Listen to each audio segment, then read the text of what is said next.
Salangpur BAPS સંસ્થાના વડા મહંત સ્વામીની ઉપસ્થિતિમાં 31 જેટલા શિક્ષિત યુવાનો સંસારનો ત્યાગ કરી આધ્યાત્મિક જીવનમાં ભગવો ભેગ ધારણ કરશે। તારીખ 4ના રોજ દીક્ષા મહોત્સવ તડામાર તૈયારી સંપન્ન। સાળંગપુર આમતક ન્યૂઝ બ્યુરોમાંથી ચિંતન વાગડિયાનો એક વિસ્તૃત અહેવાલ। સાળંગપુર બીએપીએસ સંસ્થાના વડા મહંત સ્વામી મહારાજની ઉપસ્થિતિમાં દીક્ષા મહોત્સવનું ભવ્યાતિ ભવ્ય આયોજન કરવામાં આવ્યું છે। આવતીકાલે સાળંગપુર ખાતે 31 જેટલા એજ્યુકેશન યુવાનો સંસારનો ત્યાગ કરી આધ્યાત્મિક જીવનમાં ભગવો ભેગ ધારણ કરશે, જે ઐતિહાસિક ઘટના બની રહેશે। તારીખ 4 માર્ચના ભાગવતી દીક્ષા સમારોહ યોજાશે, જેમાં 34 યુવાનો દીક્ષા ગ્રહણ કરશે। બીએપીએસ સંસ્થાના વડા મહંત સ્વામી મહારાજની ઉપસ્થિતિમાં તમામ યુવાનો દીક્ષા ગ્રહણ કરશે, તેની તડામાર તૈયારીઓ ચાલી રહી છે। દીક્ષા લેનારા તમામ યુવાનો 3 વર્ષની તાલીમ લઈને સજ્જ થયેલા છે। આનંદ અને ઉલ્લાસ સાથે તેમના પરિવારની પરવાનગી સાથે દીક્ષા લઈ રહ્યા છે, જે એક ઐતિહાસિક ઘડી છે। સાળંગપુર બીએપીએસ સંસ્થાના આત્મતૃપ્ત સ્વામીએ દીક્ષા મહોત્સવને લઈને આમતકની સાથેની વાતચીતમાં વિસ્તૃત જાણકારી આપી હતી। દીક્ષા લેનાર જે 31 જેટલા શિક્ષિત યુવાનો છે, તેમના પરિવારજનો પણ ખાસ પહોંચી ગયા છે। તેમનું સ્વાગત સન્માન કરવામાં આવ્યું છે। મારું નામ જયંતિભાઈ ડાયાભાઈ ફૂંક, મારું વતન આંબરડી જામ, તાલુકો જસદણ, જિલ્લો રાજકોટ, અને હાલ હું સુરત રહું છું।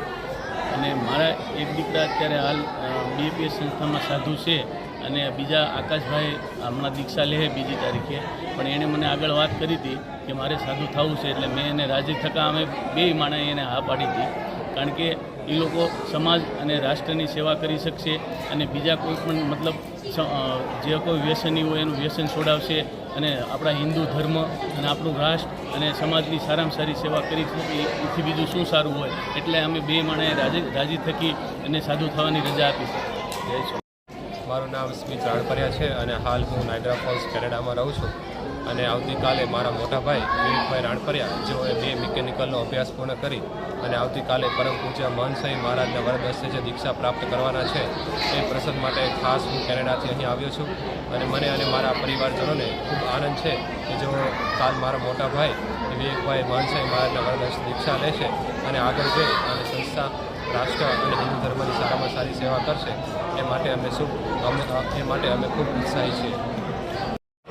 મારું નામ આકાશ જયંતિભાઈ ફૂંક છે, અને મેં BBAનો અભ્યાસ DIT યુનિવર્સિટીમાંથી કરેલો છે। અને સર્વપ્રથમ સાધુ થવાની પ્રેરણા તો મને જ્યારે મને નીલકંઠ જે વન વિચરણ છે એમની જે વાત સાંભળી, અને એ અક્ષરધામમાં જ્યારે મેં એમનો IMAX વિડીયો જોયો, ત્યારે મને સર્વપ્રથમ પ્રેરણા થઈ કે 11 વર્ષના નીલકંઠ આવી રીતના ગૃહ ત્યાગ કરે છે। પછી એ મનમાં હતું, અને જેમ જેમ ધીરે ધીરે સત્સંગ કરતા ગયા અને મહંત સ્વામી મહારાજનું શુદ્ધ અને પવિત્ર જીવન જોતા ગયા, તો મહંત સ્વામી મહારાજમાંથી જ મને સાધુ થવાની પ્રેરણા વધારે દૃઢ થવા લાગી।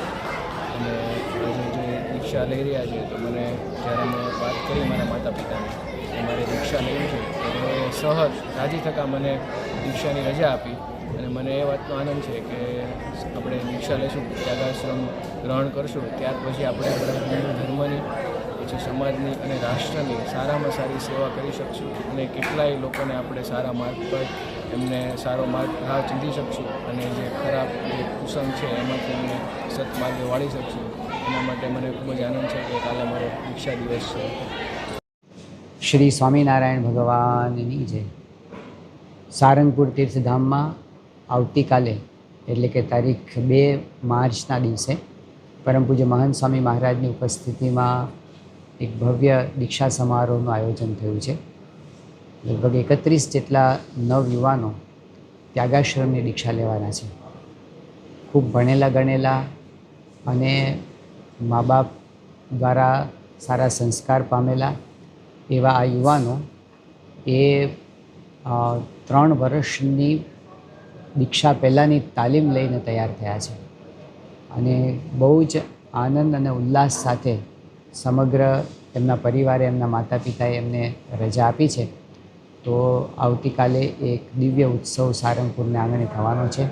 પોતાનું સમગ્ર જીવન ભગવાન માટે, સમાજ માટે અર્પણ કરનારા આ યુવાનોના દર્શન કરવા માટે આવતીકાલે હજારોની મેદની સારંગપુર ઉમટવાની છે। એવી જ રીતે તારીખ 4 માર્ચના દિવસે પણ ભાગવતી દીક્ષા સમારોહ થવાનો છે, જેમાં 34 જેટલા યુવાનો પાર્ષદમાંથી ભાગવતી દીક્ષા એટલે એ છેલ્લી દીક્ષા કહેવામાં આવે છે, એ દીક્ષા ગ્રહણ કરવાના છે. તો એ ઉત્સવનું પણ આકર્ષણ અત્યારે સારંગપુરમાં ખૂબ જામ્યું છે અને એનો માહોલ પણ રચાયો છે. અને ભવ્યાતિ ભવ્ય મોટો ઉત્સવ થવાનો છે 8મી માર્ચના દિવસે. એ દિવસે પુષ્પ દોલોત્સવ થશે. દર વર્ષે આ દિવસે દેશ વિદેશમાંથી બહુ જ મોટી સંખ્યાની અંદર ભક્તો અને ભાવિકો એનો લાભ લેવા માટે ઉમટે છે.